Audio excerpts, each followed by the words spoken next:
Hello दोस्तों, apex English classes में आपका स्वागत है। मैं हूं आपका दोस्त रोशन कुमार और आज हम लोग डिस्कशन करने वाले हैं प्रोज का पहला चैप्टर जो है इंडियन सिविलाइजेशन एंड कल्चर, जिसको लिखे हैं महात्मा गांधी ने। ठीक है, आज जो है हम इसी का जो है ऑब्जेक्टिव का जो महत्वपूर्ण ऑब्जेक्टिव है उसका डिस्कशन करने जा रहे हैं। आप अगर पोएम का जितना भी चैप्टर्स है, ठीक है, 1 से लेके 10 चैप्टर जो है पोएम का है, उसका सारा ऑब्जेक्टिव का डिस्कशन हमने पहले ही करवा दिया है। अगर वो वीडियो नहीं देखे हुएगा तो आप मेरे channel apex English classes by Roshan sir के नाम से यूट्यूब चैनल, उस पर जाके प्ले लिस्ट बना होगा ऑब्जेक्टिव के नाम से, 12th इंग्लिश ऑब्जेक्टिव के नाम से, उसमें सारा जो है ऑब्जेक्टिव आपका दिया गया है। आप जाके वीडियो देख लीजिएगा, ठीक है। और इस सब का टेस्ट देने के लिए आप क्या कीजिएगा, एपेक्स इंग्लिश क्लासेज के नाम से जो एप्लीकेशन है प्ले स्टोर से डाउनलोड कर लीजिएगा। वहाँ पे आपको जितना ही जो है ऑब्जेक्टिव का PDF टेस्ट सब कुछ आपको फ्री में अवेलेबल है। वहाँ जाके आप टेस्ट दीजिए और अपने मार्क्स जो है, अपना रिजल्ट जो है वो इम्प्रूव वहाँ से आप कर सकते हैं। ठीक है, चलिए हम लोग आगे चलते हैं। देखिए, ये महात्मा गांधी जी है, देख लीजिए चरखा चला रहे हैं। ओके, और ये हमारा जो है एप्लीकेशन है, ठीक है, एपेक्स इंग्लिश क्लासेज।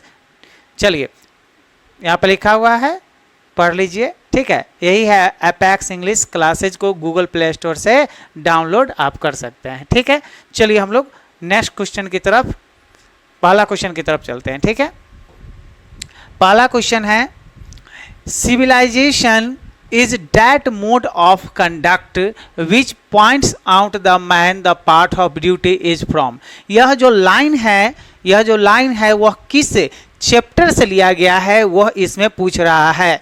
तो यह सिविलाइजेशन, कल्चर, ये सब की बात अगर आएगी तो आप एकदम आंख मूंद कर लगा सकते हैं कि वह इंडियन सिविलाइजेशन एंड कल्चर नामक चैप्टर से ही लिया गया होगा। तो आंसर क्या होगा, Indian civilisation and culture.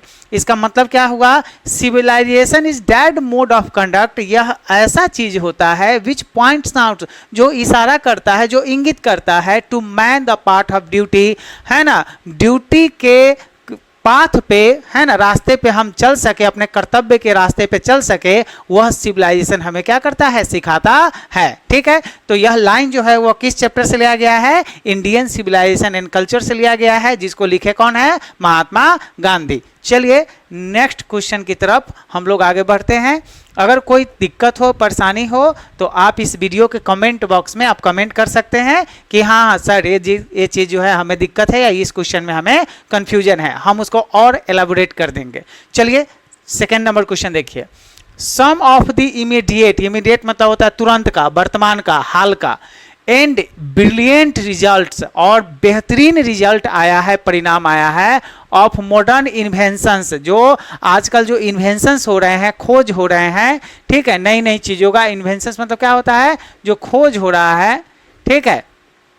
Are too maddening to resist is from, कह रहा है यह जो लाइन है वह किस चैप्टर से लिया गया है, तो यह लाइन लिया गया है आपको किससे, इंडियन सिविलाइजेशन एंड कल्चर से यह लाइन लिया गया है। और यह लाइन बहुत महत्वपूर्ण है, इससे पहले वाला क्वेश्चन भी महत्वपूर्ण है, क्योंकि ये क्वेश्चन सब जो है आपके बोर्ड एग्जामिनेशन में ऑलरेडी पूछ चुका है। ठीक है, तो पूछ चुका है तो ज़्यादा इसका वैल्यू होगा। ठीक है, तो आप लोग इस पर ज़्यादा जो है क्या कीजिएगा, आप ज़्यादा इस पर फोकस कीजिएगा। ठीक है, चलिए, तो सम ऑफ द इमीडिएट, जो हाल ही का जो बेहतरीन जो खोज हुआ है वो इतना पागल कर देने वाला है लोगों का कि एकदम पगलाए हुआ है लोग, यह गांधी जी कहे हुए हैं। कहने का मतलब आज ही देख लीजिए, आज जो है मोबाइल से हम लोग क्या करते हैं, यूट्यूब पे पढ़ाई करते हैं, और कोई जो होता है, कोई नहीं, अधिकतर लोग जो है मोबाइल भर दिन फेसबुक, रील्स, टिकटॉक तो बैन हो गया, लेकिन उसी तरह से बहुत सारे एप्लीकेशन आते हैं, उस पर जो है एकदम लगा हुआ है। तो आजकल का जो आविष्कार है वो हमें क्या बना, अंधा बना दिए हुआ है, पागल बना दिए हुआ है। और एकदम हमेशा जो है टिकटॉक पर वीडियो बनाते रहिए, जो टिकटॉक बार नाम आ जाता है, टिकटॉक बैन हो चुका है। ठीक है, हमें रील्स जो है बनाते रहिए, तो ये क्या होता है, लोगों का समय, विद्यार्थी का जो बहुमूल्य समय है पढ़ने का, वो क्या होता है, वैनिश कर देता है, डिस्ट्रॉय कर देता है, खत्म कर देता है। तो यही गांधी जी कहे हुए हैं कि अभी जो हाल ही में जो नए नए इन्वेंशंस हो रहे हैं लोगों को पागल बना दे रहे हैं। ठीक है, तो यह लाइन जो है कहाँ से लिया गया है, इंडियन सिविलाइजेशन एंड कल्चर से लिया गया है। थर्ड नंबर क्वेश्चन की ओर चलते हैं हम लोग। ओके, द गुजराती, जो गुजराती लोग होते हैं, इक्विवेलेंट फॉर सिविलाइजेशन मीन्स, उनको उनके लिए सिविलाइजेशन का मतलब क्या होता है।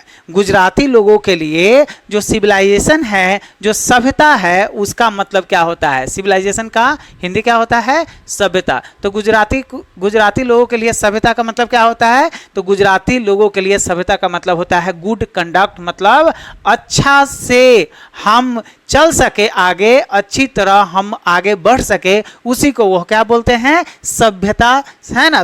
ये सभ्यता कहिए कि सभ्यता बोलते हैं, सिविलाइजेशन बोलते हैं। ठीक है, समझ में आ रहा है इतना तक। अगर दिक्कत हो, परेशानी हो तो आप हमें जरूर बताइएगा। ठीक है, वीडियो के कमेंट के माध्यम से। ठीक है, चलिए, तो एक क्वेश्चन पूछा गया है, तो Gujarati equivalent for civilisation, Gujarati के शब्दों में है ना सभ्यता का मतलब क्या होता है, इक्विवेलेंट उसके क्या है, उसके बराबरी क्या है, तो गुड कंडक्ट है। आंसर क्या होगा, गुड कंडक्ट। चलिए नेक्स्ट क्वेश्चन की तरफ हम लोग देखते हैं। 4 नंबर क्वेश्चन देखिए आप। ओके, आवर फोर फादर्स, हमारे जो पूर्वज है, फोर फादर्स मतलब क्या होता है, पूर्वज। पूर्वज मतलब हमारे परबाबा छेरदादा है ना, did not invent machinery because, हमारे जो पूर्वज है वह मशीन का आविष्कार नहीं करते थे, नहीं किया। क्यों नहीं करते थे, क्या दिक्कत थी, क्या उनको आता नहीं था मशीन का आविष्कार करना, क्या उनके पास बुद्धि नहीं थी, नहीं, ये सब बात नहीं थी। वह मशीन का आविष्कार इसलिए नहीं करते थे कि क्या होगा, दे न्यू, वे जानते थे, वी वुड बिकम स्लैब्स, हम लोग गुलाम बन जाएंगे। किसके गुलाम बन जाएंगे, मशीनों के गुलाम बन जाएंगे, इसलिए वे जो है मशीनों का आविष्कार नहीं करते थे, उस पर ज़्यादा फोकस नहीं करते थे, अध्यात्म पर उनका ज़्यादा फोकस रहता था। ठीक है, अब देख लीजिए, मोबाइल का जहिया से आविष्कार हुआ है, इन लोगों को पागल बना दिया हुआ है, और इसके पीछे लोग जो है एकदम पड़े रहते हैं, हमेशा जो है कुछ ना कुछ देखते रहेंगे, कुछ ना कुछ देखते रहेंगे। अपना काम धाम छोड़ दीजिए और आंखों का बलि दे दीजिए। किसके लिए, वो जो फालतू जो वीडियो आता है, रील्स फील्स, उसके लिए देखते रहिए। ठीक है, आप लोग नहीं कीजिएगा, आप जो है सिर्फ अच्छा जो है मोबाइल का इस्तेमाल कीजिएगा, पढ़ाई लिखाई कीजिएगा। ठीक है, नहीं तो बस आंख का बलि चला जाएगा, मालूम चलेगा इतने मोट के चश्मा जो है लगा लीजिए। ओके, तो आंसर क्या होगा, A number, they knew we would become slaves, हम लोग गुलाम बन जाएंगे, इसलिए हमारे पूर्वजों ने मशीन का आविष्कार नहीं किया, बस, और कोई बात नहीं है। ऐसा नहीं है कि हम पूरे विश्व गुरु हम लोग रहे हैं, हम लोग को मशीन का आविष्कार नहीं करने आएगा। आर्यभट्ट जो है इतना कितना वैज्ञानिक यहाँ से हुआ, जहाँ तक वो सब पहुँच नहीं पाया उस समय, उस जमाने में हमारे जो है यहाँ के पूर्वज लोग, यहाँ के जो है गुरु, वो पहुँच चुके थे। ठीक है, तो मशीन का आविष्कार इंडियन क्यों नहीं करते थे, क्यों पूर्वज क्यों नहीं करते थे हमारे, क्योंकि वो जानते थे कि हम लोग उसका क्या हो जाएंगे, गुलाम हो जाएंगे। चलिए 5th नंबर क्वेश्चन देखिए। आफ्टर ऑल, सबके बाद, इस सब के बाद, there is something in Hinduism that has kept it alive up till now, कह रहा है यह जो लाइन है वह किस चैप्टर से लिया गया है, यह है ना, यह पूछा गया इस सवाल से। ठीक है, आफ्टर ऑल, इस सब के बाद, इसका मतलब समझिए, after all there is something in Hinduism, Hindu धर्म में ऐसा कुछ है। महात्मा गांधी हिंदू थे, इसलिए हिंदुइज्म की बात कर रहे हैं। ठीक है, ऐसा नहीं है, वो सभी धर्म को एकदम समान रूप से मानते थे, किसी भी धर्म को ऊपर और किसी भी धर्म को नीचे नहीं मानते थे, वो हिंदू थे, इसलिए हिंदू की बात वो बोल रहे हैं। ठीक है, कुछ हिंदुइज्म में, कुछ हिंदू जो क्या होता है धर्म होता है, उसमें कुछ ऐसा है, that has kept it alive, जो जीवित रखे हुआ है, अप टिल नाउ, अभी तक जीवित रखे हुआ है। ठीक है, किस चीज को जीवित रखा हुआ है, हमारे इंडियन सिविलाइजेशन एंड कल्चर को रखे हुआ है। ठीक है, तो इसका आंसर क्या होगा, इंडियन सिविलाइजेशन एंड कल्चर, इसी चैप्टर से यह लाइन लिया गया है। और बोले कौन है, महात्मा गांधी ने बोला है। ठीक है, किसने बोला है, महात्मा गांधी ने। ये भी क्वेश्चन जो है आपके बोर्ड एग्जामिनेशन में पूछ चुका है। ठीक है, तो ये सबको ज्यादा ध्यान रखिएगा, जितने भी महत्वपूर्ण क्वेश्चन हैं सब हम यहाँ पे आपको करवा देंगे। ठीक है, इसका टेस्ट जरूर दीजिएगा, टेस्ट देने से आपका क्या होगा, आपका जो मार्क्स है वो इम्प्रूव होगा, इम्प्रूव मतलब अच्छा होगा। ठीक है, जब आप क्वेश्चन सामने आता है तो पता चलता है कि हमारा दिमाग जो है किस प्रकार से वर्क कर रहा है। तो ये क्वेश्चन है, इस सब का टेस्ट फ्री में अवेलेबल है, कुछ पैसा वैसा तो आपको लगना नहीं है, जो आप जो है कहिएगा कि ना ना पैसा हमारा पास नहीं है। एकदम 100% फुल, मतलब फुल्ली फ्री सिलेबस है ना। यूट्यूब पर देख लीजिए या एप्लीकेशन पर देख लीजिए, आप जाइए एकदम दबा के टेस्ट दीजिए, 1 रुपया भी फी आपको नहीं देना है। ठीक है, आपको इंग्लिश का भी टेस्ट देना है, एप्लीकेशन पर मिल जाएगा, हिंदी का भी आपको मिल जाएगा, और जो 8 सब्जेक्ट है, ठीक है, जैसे हिस्ट्री हो गया, पोल साइंस हो गया, होम साइंस हो गया, ज्योग्राफी हो गया, इस सब का टेस्ट धीरे धीरे अपलोड हो जाएगा। एप्लीकेशन डाउनलोड कीजिए, एप्लीकेशन का नाम है एपेक्स इंग्लिश क्लासेज के नाम से एप्लीकेशन है, प्ले स्टोर पर सबसे पहले आपको वही मिल जाएगा। ठीक है, चलिए इस क्वेश्चन को हम लोग आगे देखते हैं। Dash were satisfied with small villages, कौन जो है ना, ये कौन जो है वह छोटे छोटे जो है वह गांवों में रहकर वह खुशी महसूस करते थे। कौन? तो हमारे पूर्वज। ठीक है, हमारे पूर्वज जो है आवर एंसेस्टर, यह क्या करते थे कि छोटे छोटे गांव में जो है हमारे जो पूर्वज लोग थे, यह छोटे छोटे गांव में रहकर क्या थे, बहुत खुशी से रहते थे। शहर में यह रहना पसंद नहीं करते थे, जानते थे कि शहर में डकैत है ना, चोर लुच्चा जो है लफंगा सब घूमते रहता है, इसलिए यह हमेशा जो है गांव को ज़्यादा है ना मान दिए हैं, सम्मान दिए हैं। ठीक है, चलिए नेक्स्ट क्वेश्चन की तरफ हम लोग बढ़ते हैं। तो dash were satisfied our ancestors, हमारे पूर्वज पूरा तरह संतुष्ट थे किस चीज़ के लिए, स्मॉल विलेजेज के लिए। ठीक है, चलिए 7 नंबर क्वेश्चन की तरफ हम लोग आगे बढ़ते हैं। Okay, dash are rulers of ancient Egypt, कह रहा है कि एंशिएंट इजिप्ट, प्राचीन काल का जो इजिप्ट शहर था, इजिप्ट देश है, ठीक है, उसके रूलर्स को क्या कहा जाता था, तो उनके रूलर को जो है वह फराओ कहा जाता था। जो प्राचीन काल के जो इजिप्ट देश है, इजिप्ट मतलब एथेंस कहिए, इजिप्ट कहिए, है ना, उसके जो रूलर्स होते थे, शासक होते थे, वह क्या कहलाते थे, तो फराओ कहलाते थे। क्या कहलाते थे? फराओ।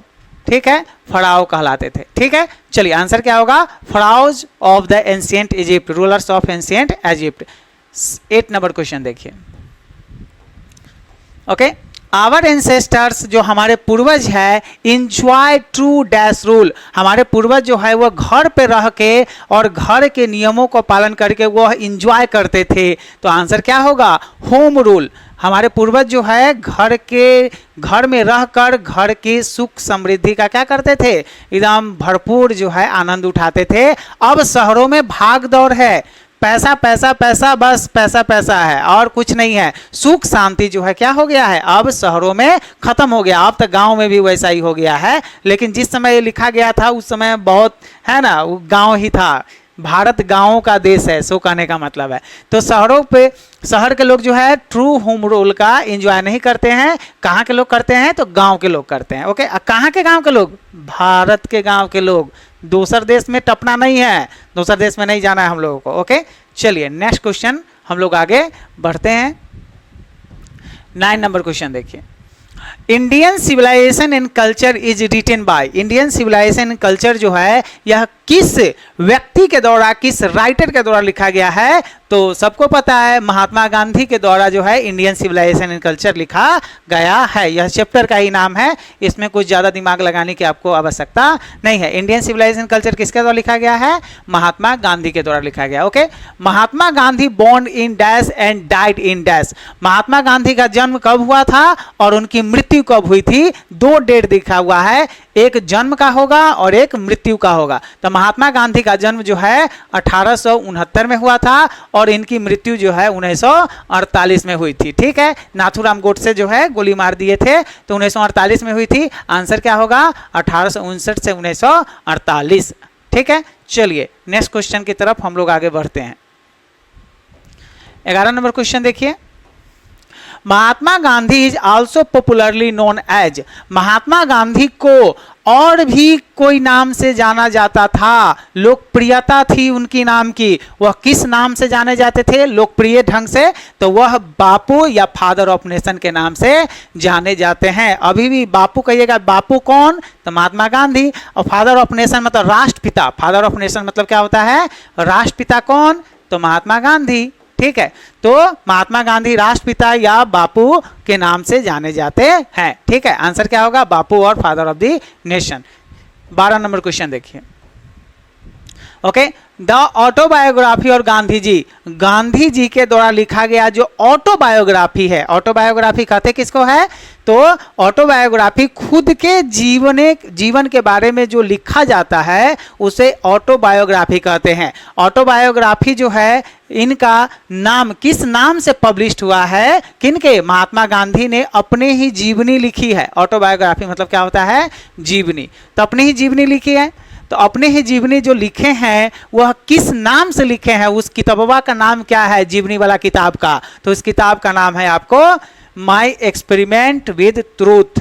ठीक है, इस नाम से जैसे आप अमेजन पे या कहीं भी मारिएगा गूगल पे माई एक्सपेरिमेंट विद ट्रूथ, जो किताब मोटका आएगा उसमें महात्मा गांधी ने अपने जीवन के बारे में सारा कुछ लिखा है। ठीक है, आंसर क्या होगा? My experiment with truth. यह बुक का नाम है, किताब का नाम है, जिसमें क्या है? महात्मा गांधी की जीवनी है, उसमें लिखी गई ऑटोबायोग्राफी है। ओके, चलिए 13 number question. Mahatma Gandhi used dash and dash as a chief defence against British. Mahatma Gandhi जो है क्या चीज का इस्तेमाल जो है मुख्य हथियार के रूप में करते थे? ठीक है, द ट्रूथ है नॉन वायलेंस, सत्य और अहिंसा का इस्तेमाल वह अंग्रेजों ब्रिटिश के खिलाफ वह करते थे। किसका इस्तेमाल करते थे? सत्य और अहिंसा, यही जो दोनों है उनका दो गो चीफ डिफेंस है, मतलब मुख्य हथियार के रूप में इस्तेमाल करते थे। ठीक है, ट्रूथ मतलब सत्य बोलते थे, सत्य की राह पे चलते थे, और अहिंसा मतलब किसी को चोट नहीं पहुंचाना है, किसी से लड़ना नहीं है, किसी से झगड़ा भी नहीं करना है, और यहाँ तक कि किसी को ऊंचे भाषा में ऊंचे बोली में जवाब भी नहीं देना है। ये है, इतना ज्यादा अहिंसात्मकवादी थे। मतलब पूरे विश्व में इनसे बड़ा अहिंसा का पुजारी अभी तक ना कोई था पहले से, और ना अभी तक कोई है।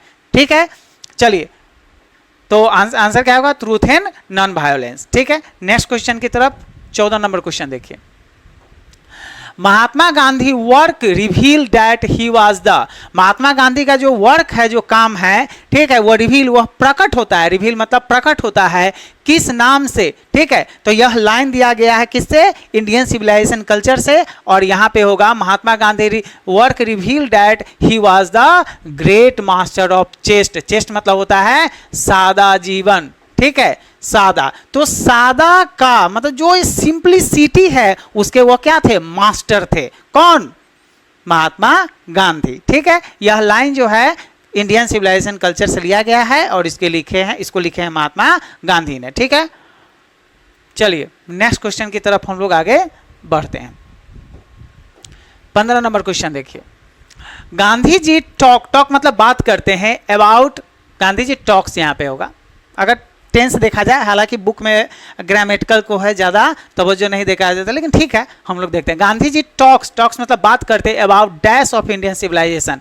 किस मतलब क्या चीज़ के बारे में बात करते हैं? भारतीय सभ्यता के किस चीज़ के बारे में बात करते हैं? तो साउंड फाउंडेशन के बारे में यह बात करते हैं। कौन? महात्मा गांधी इंडियन सिविलाइजेशन के साउंड फाउंडेशन के बारे में बात करते हैं, मतलब जो उसका नींव है ना, जो नींव टिका हुआ है हमारे भारतीय सभ्यता संस्कृति का, उसके बारे में इस चैप्टर में बात कर रहे हैं। किस चैप्टर में? इंडियन सिविलाइजेशन कल्चर के चैप्टर में। ठीक है, चलिए नेक्स्ट क्वेश्चन की तरफ हम लोग आगे बढ़ते हैं। 16 नंबर क्वेश्चन देखिए। आई बिलीव, मुझे विश्वास है, डैट मतलब कि the civilisation India has dash is not to be beaten in the world. मुझे विश्वास है कि भारत ने जो सभ्यता और संस्कृति इवॉल्व किया है, विकसित किया है, ठीक है, उसको पूरी दुनिया में कोई भी कहीं भी मात नहीं दिया जा सकता है। मतलब उस सभ्यता से अच्छी सभ्यता कोई नहीं हो सकती है। तो आंसर क्या होगा? इवॉल्व्ड यहाँ भराएगा। इवॉल्व मतलब होता है भारत ने जो सभ्यता और संस्कृति विकसित किया है, उस सभ्यता संस्कृति को पूरी दुनिया में कोई भी मात नहीं दे सकता है, बीट नहीं कर सकता है। ठीक है, तो आंसर क्या होगा? इवॉल्व्ड होगा। ठीक है, 17 नंबर क्वेश्चन की तरफ हम लोग आगे बढ़ते हैं। ठीक है, nothing can equal the dash sown by our ancestors. हमारे पूर्वजों ने क्या चीज जो बोया है, जो उसके बराबरी कोई नहीं कर सकता, उसकी बराबरी कोई नहीं कर सकता है। तो आंसर क्या होगा? सीड्स। ऐसा बीज रोपा है भारतीय सभ्यता और संस्कृति का जिसकी बराबरी पूरी दुनिया में कोई भी व्यक्ति, कोई भी देश या कोई भी सभ्यता कतई नहीं कर सकता है, कभी नहीं किया था और ना आने वाले भविष्य में करेंगे। ये वह इसलिए बोल रहे हैं कि चलिए थोड़ा हम लोग कहते हैं इंडियन जो हम लोग वेस्टर्न सभ्यता अपना लिए हैं, ठीक है, हम लोग जीन्स पहनते हैं, शर्ट पहनते हैं, लड़की सब भी जीन्स पैंट जो सब पहनती है, लेकिन वह प्रणाम करना, पूर्वजों का जो है मतलब अपने बड़ों का आदर करना, रिस्पेक्ट करना अभी तक भूली नहीं है। जो पूजा पाठ होता है तो हम लोग प्रणाम करते हैं, ठीक है, हम लोग जो होता है, जैसे आप मान के चलिए शादी ही करने जाते हैं, भले कितना ही जीन्स पैंट और टी शर्ट जो भी पहनना है कोट पहन ले, लेकिन शादी जो होती है ना, रिचुअल के हिसाब से है ना, वह लड़का सब धोती में करता है, धोती कुर्ता में, और लड़की सब जो है साड़ी में करती है। वो जो सभ्यता संस्कृति है अभी तक टिकी हुई है, और यही जो है हम लोगों को क्या करता है, पूरी दुनिया में सबसे बेहतरीन सभ्यता हमारा भारतीय सभ्यता है।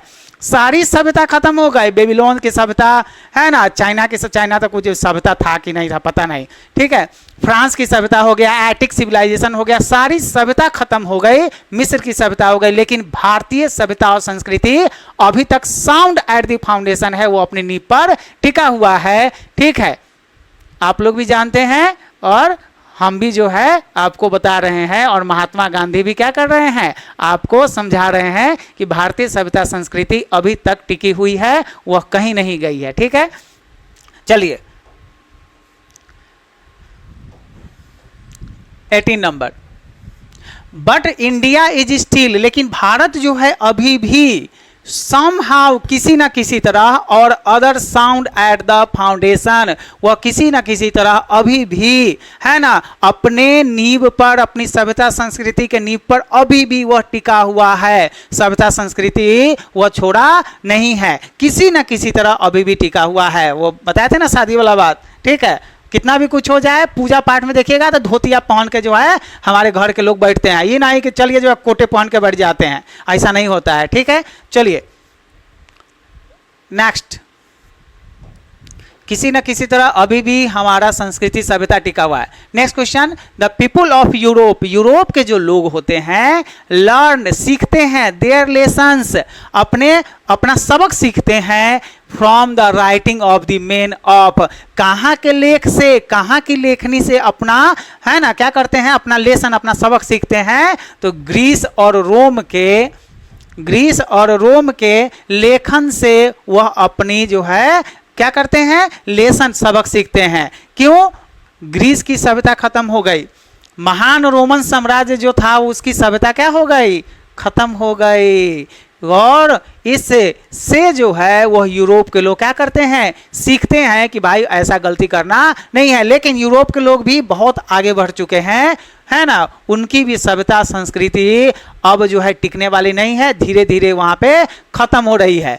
अपने यहाँ अगर शादी किसी के हो, ठीक है, तो लाइफ टाइम नहीं, 7 जन्म का, कितने जन्म का, एक बड़ी शादी कीजिए 7 जन्म का फिक्स हो गया। लेकिन यूरोप में जब शादी होती है तो 7 दिन चल गए तो वो सब पार्टी करता है कि बाप रे बाप, 7 दिन शादी के हो गए और हम लोग जो है अभी झगड़े नहीं है, लड़े नहीं है, एक दूसरे को तलाक नहीं दिए हैं, चलिए पार्टी जो है सेलिब्रेट करना चाहिए, दोस्तों को आमंत्रित करते हैं, मतलब 7 दिन में। और यहाँ 70 साल बीत जाता है तो ये कोई पार्टी नहीं होता है, जानता ही है, आई के नहीं, ये 7 जन्म वाला जो है रिश्ता है। तो यही बोल रहे हैं महात्मा गांधी कि भाई जो है हमारी जो सभ्यता संस्कृति है वह किसी न किसी तरह साउंड एट द फाउंडेशन है, वह नींव पर टिकी हुई है, और तब भी टिकी हुई थी, आज भी टिकी हुई है, और हम लोगों का जो है, आप लोगों का जो है मन रहा, हम लोग जो है चाहे तो यह पूरी दुनिया जब तक रहेगी, जब तक जो है, जब तक यह कायनात है तब तक यह सभ्यता टिकी हुई रहेगी, इसको कोई नष्ट नहीं कर सकता है, ठीक है।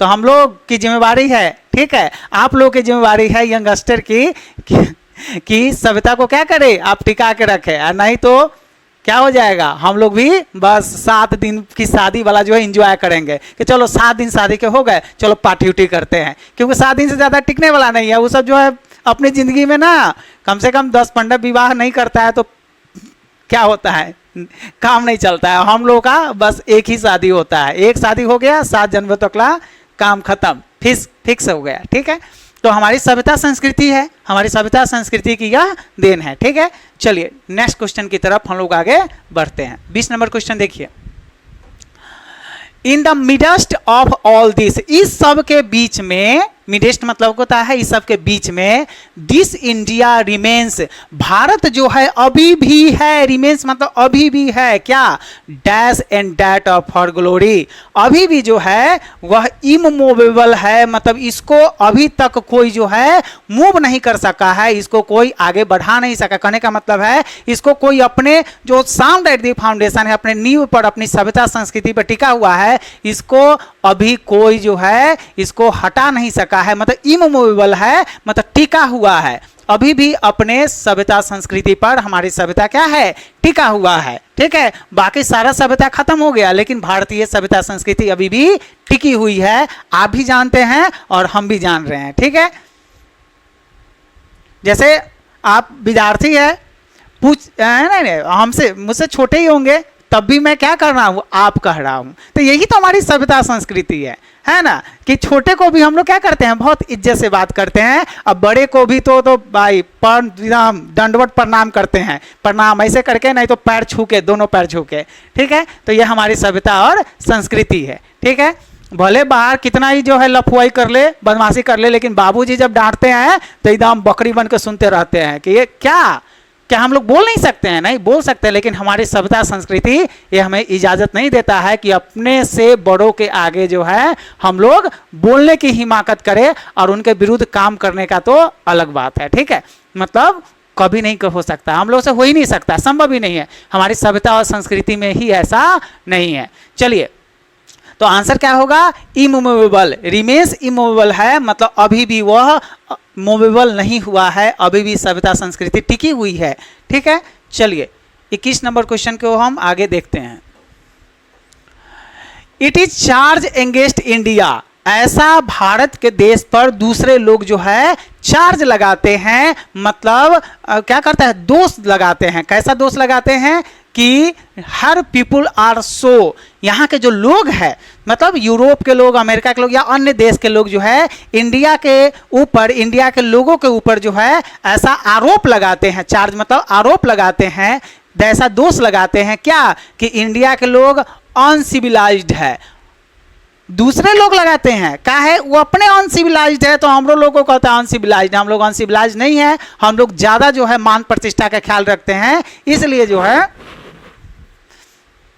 इसलिए जो है हम लोगों पे कटाक्ष करते रहता है। तो कहाँ ऐसा हमेशा आरोप लगाया जाता है दूसरे लोगों के द्वारा कि इंडिया के लोग क्या है, अनसिविलाइज्ड है, इग्नोरेंट है, मतलब जाहिल गवार है, और स्टोलिड है, मतलब नहीं, जीरो अक्षर वाला, मतलब पढ़ा लिखा नहीं है, मतलब सब फालतू चार्ज हम पे लगाया गया है। तो आंसर क्या होगा, ऑल ट्रू, मतलब ये सारे चार्ज, सारे आरोप जो है हम पे लगाया गया है, और यह आरोप है, सत्य इसमें से रत्ती भर इसमें सत्य नहीं है कि हम लोग जो है अनसिविलाइज्ड है। अरे हम लोग की सभ्यता जो है सैकड़ों नहीं, हजारों नहीं, लाखों साल से चलती आ रही है, और अभी भी वैसी की वैसी ही है, लेकिन उन लोगों की सभ्यता जो है इतना बाद में शुरू हुआ और ख़त्म भी हो गया, ख़त्म है, काम ख़त्म उन लोगों का, डगमगा रहा है, कभी जो है वैनिश्ड हो जाएगा, कभी विलुप्त हो जाएगा, इसकी कोई गारंटी नहीं है। और वह लोग हम पर चार्ज लगाते हैं, उल्टे चोरवा चोरी करे और उल्टे सीना जोड़ी करे, से वाला बात उन लोगों का है। चलिए वो सब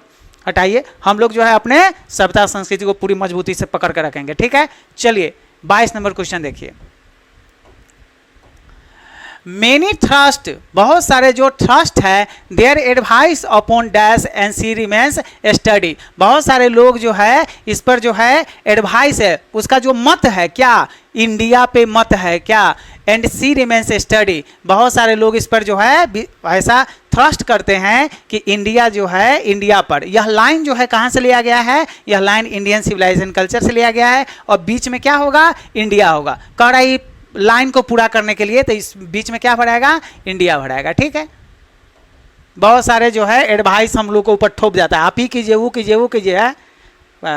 हम लोग सब जानते हैं कि हम लोग को क्या करना है, ठीक है, ओकरा बात नहीं मानेंगे, न तो हम लोग भी जो है सप्ताह में 7 को शादी करेंगे, ठीक है, 7 जन्म वाला शादी नहीं। Civilization is that mode of conduct which points out the man, okay, क्या होगा है, the path of duty, answer क्या होगा, द पाथ ऑफ ड्यूटी। यह जो है इंडियन सिविलाइजेशन कल्चर नामक जो है चैप्टर है उससे लिया गया है, और इसमें जो है जो बचा हुआ है यहाँ पे जो लाइन है वह क्या होगा, path of duty. Civilization is that mode of conduct which points out the man the path of duty, वह पाथ ऑफ ड्यूटी की तरफ इशारा करता है, कौन, इंडियन सिविलाइजेशन एंड कल्चर, ठीक है। चलिए 24 नंबर क्वेश्चन देखिए। ओके, वी नोटिस, हम लोगों ने यह नोटिस किया है कि the mind is a restless bird, ठीक है, जो हमारा जो दिमाग है वह बेचैन चिड़िया की तरह काम करता है। कहने का मतलब है कि हमारा जो दिमाग है, कहने का मतलब अगर हम लोगों को 1 लाख रुपया कमाना है तो 1 लाख जब कमा लेते हैं तो दिमाग में आता है, ओह अरे फलाना जो है वो 20 लाख कमाता है, कम से कम 10 लाख कमा लेते तो कितना अच्छा रहता। तो इसलिए महात्मा गांधी कहे हैं कि हमारा जो दिमाग है वह बेचैन चिड़िया है, mind is a restless bird, mind जो है दिमाग है वह बेचैन चिड़िया की तरह काम करता है, ठीक है। चलिए 25 नंबर क्वेश्चन देखिए। Performance of duty and observance of morality are, क्या है, तो ये कन्वर्टिबल टर्म्स है। कह रहा है परफॉर्मेंस ऑफ ड्यूटी, ड्यूटी का जो है ना परफॉर्मेंस होता है, एंड ऑब्जर्वेंस ऑफ मोरालिटी, और नैतिकता का जो ऑब्जर्वेंस होता है, देख रेख होता है, आर कन्वर्टिबल टर्म्स, यह बदलाव वाला टर्म्स होता है। यह लाइन जो है इसमें क्या भरेगा, इसमें कन्वर्टिबल टर्म्स। कह रहा है लाइन पूरा कीजिए, तो इसमें क्या भरेगा, कन्वर्टिबल टर्म्स है। क्या चीज, परफॉर्मेंस ऑफ ड्यूटी और ऑब्जर्वेंस ऑफ मोरालिटी, यह कन्वर्टिबल टर्म्स है, मतलब यह बदलने वाला टर्म्स है। ओके, चलिए 26 नंबर क्वेश्चन।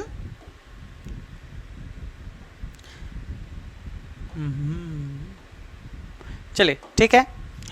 आवर एंसेस्टर्स, जो हमारे पूर्वज है, therefore set a limit to our indulgence, कह रहा है हमारे जो पूर्वज है वह हम किस चीज़ में कितना तल्लीन रहे, उसमें लगे रहे, उसका हमारे पूर्वजों ने लिमिट सेट किया है कि इससे ज़्यादा आपको आगे नहीं बढ़ना है, नहीं तो बेचैनी जो है आपको धर लेगा। मतलब जो बेसिक नीड है वह पूरा हो गया, ज़्यादा नहीं चाहिए, है ना। तो हमारे पूर्वज ने है लिमिट सेट किया है हमारे इंडल्जेंस का, हमारे उसमें लिप्त होने का, कितना हम किस चीज़ में लिप्त रहे इसकी लिमिट सेट किया है। किसने, भारतीय जो हमारे पूर्वज लोग हैं उन्होंने, ठीक है। चलिए 27 नंबर क्वेश्चन देखिए।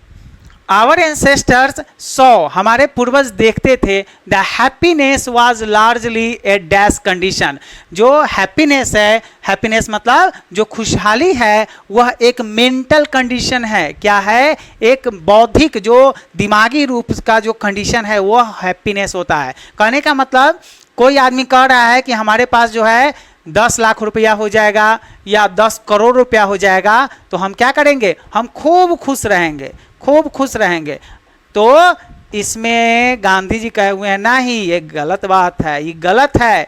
10 करोड़ नहीं, 10 अरब नहीं, आपके पास दुनिया की संपत्ति आ जाए फिर भी आप खुश नहीं रह सकते हैं जब तक आप दिमाग से खुश रहना नहीं चाहते हैं, ठीक है। वही ने बोले हैं ना कि 10 लाख रुपया हो गया तो 20 लाख के चक्कर में लगे हुए हैं, 20 लाख हो गया तो 1 करोड़ के चक्कर में लगे हुए हैं, और 1 करोड़ हो गया तो 100 करोड़ के चक्कर में लगे हुए हैं, और चक्कर लगते लगते लगते एक दिन क्या हो जाती है, हमारी मृत्यु हो जाती है और हम लोग कभी खुश नहीं रह पाते हैं। तो इसलिए कह रहा है कि our ancestor saw the happiness was largely a mental condition, होता है दिमाग वाला कंडीशन होता है। जैसे साधु बाबा सबको देखिए जो ओरिजिनल है, डकैत वाला नहीं, झूठा नहीं, उनके पास कुछ नहीं रहता है, खाली लंगोटी वो पहने रहते हैं, एकदम मगन रहेंगे, खुश रहेंगे, उनके पास कुछ नहीं है फिर भी खुश है। तो मेंटल कंडीशन होता है हैप्पीनेस, न कि फिजिकल कंडीशन होता है। ओके, चलिए नेक्स्ट क्वेश्चन।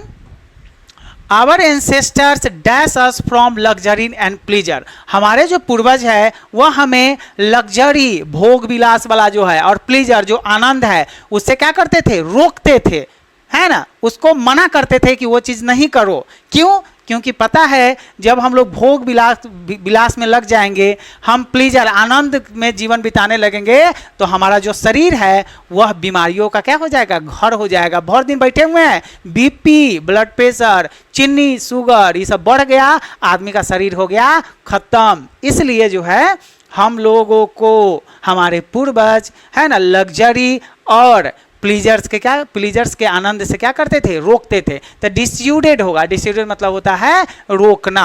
ओके, चलिए 29 नंबर क्वेश्चन। चलिए, our ancestor dash us from luxury and pleasure. 28 number question आ गया, एक क्वेश्चन हो गया हुआ है। 29 नंबर क्वेश्चन देखिए। Okay, we have had no system of competition. तो हम लोगों के पास लाइफ कोरोडिंग सिस्टम नहीं है। लाइफ कोरोडिंग मतलब होता है एकदम बेइंतहा जो प्रतिस्पर्धा होता है, हम आगे जाओ तो हम आगे जाओ, हम आगे तो हम आगे, वो जो प्रतिस्पर्धा है लाइफ कोरोडिंग है ना, वो हम लोग के क्या सभ्यता संस्कृति में नहीं है। ठीक है, तो यह लाइन जो है लिया गया है, we have had not system of life corroding competition. Life corroding competition प्रतिस्पर्धा हम लोगों में नहीं है, हमारी सभ्यता संस्कृति हमें यह नहीं सिखाती है। ठीक है, चलिए 30 नंबर क्वेश्चन देखिए। Okay, our ancestors set a limit to our indulgence because. हमारे पूर्वज जो है, इंडल्जेंस मतलब होता है जो संलिप्तता होती है किसी चीज में, उसका एक लिमिट सेट किए हैं। क्यों लिमिट सेट किए हैं? क्योंकि more it gets and more it wants. जितना अधिक हमें मिलता है उतना ही अधिक हम उसके पीछे पड़े रहते हैं कि हो आई 100 रुपया कमा लिया, 100 200 हो जाता है, कितना अच्छा आता है, 200 हो गया तो 1000 होता है, 1000 2000 10 लाख 20 लाख 50 लाख, अरे बढ़ते जा रहा है। तो इसलिए हमारे पूर्वजों ने सेट लिमिट सेट किया है कि इसके आगे नहीं, to our indulgence because the more it gets the more it wants. जितना अधिक हमें मिलता है उतना अधिक हम पाने की चाह में खो जाते हैं, और अपना जो है सुख जो होता है, जो आनंद होता है, जो हम मतलब ले सकते हैं जीवन का, वह लेने से वंचित रह जाते हैं। और एक दिन क्या हो जाती है, सबको पता है, मृत्यु हो जाती है। चला अब हो गया, तुम आनंद ले लिया जिंदगी का। ठीक है, यह वीडियो कैसा लगा आप कमेंट के माध्यम से जरूर बताइएगा। और हाँ, सबसे महत्वपूर्ण बात, ये जो एप्लीकेशन है उस पर जाके आप टेस्ट जरूर दीजिएगा। टेस्ट देने से क्या होता है, आपका जो मार्क्स है वो बहुत अच्छा इन्हांस हो जाएगा, आपकी तैयारी बहुत अच्छे से हो जाएगी। ठीक है, तो आप apex English classes play store में जाइएगा और वहाँ पे टिपिएगा एपेक्स इंग्लिश क्लासेज। ठीक है, वहाँ पे आपको एप्लीकेशन मिलेगा, है ना, एपेक्स इंग्लिश क्लासेज बना होगा, मोबाइल नंबर भी उसमें है। अब कोई दिक्कत हो तो आप हमें कॉल भी कर सकते हैं एप्लीकेशन से संबंधित या किसी भी प्रकार का। ठीक है, मिलते हैं नेक्स्ट वीडियो में, तब तक के लिए जय हिंद जय भारत।